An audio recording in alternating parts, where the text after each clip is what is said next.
Island of the Dead Dolls, a nightmare trapped in time.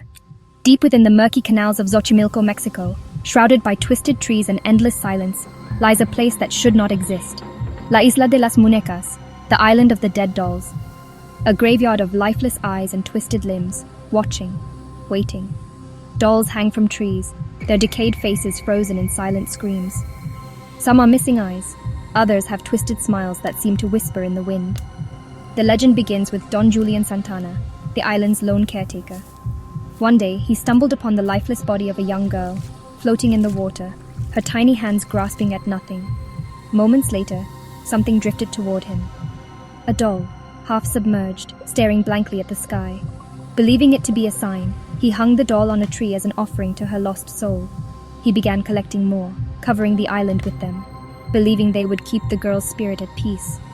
But they didn't. Over time, the island became a nightmare. Visitors spoke of dolls moving on their own, heads turning, blank eyes following them.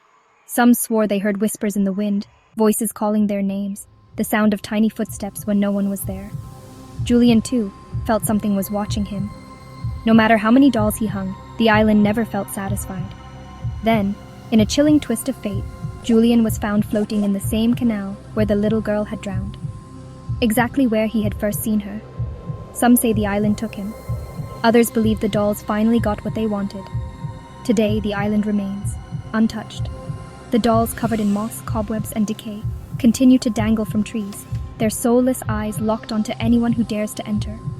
Visitors report hearing giggling in the night, dolls blinking or shifting when no one is looking, and an unshakable feeling of being followed. Some leave gifts, more dolls, hoping to satisfy whatever lingers here. Others leave running, swearing they will never return. But one thing is certain, the island never forgets. The dolls never sleep, and neither do the spirits that watch from the shadows.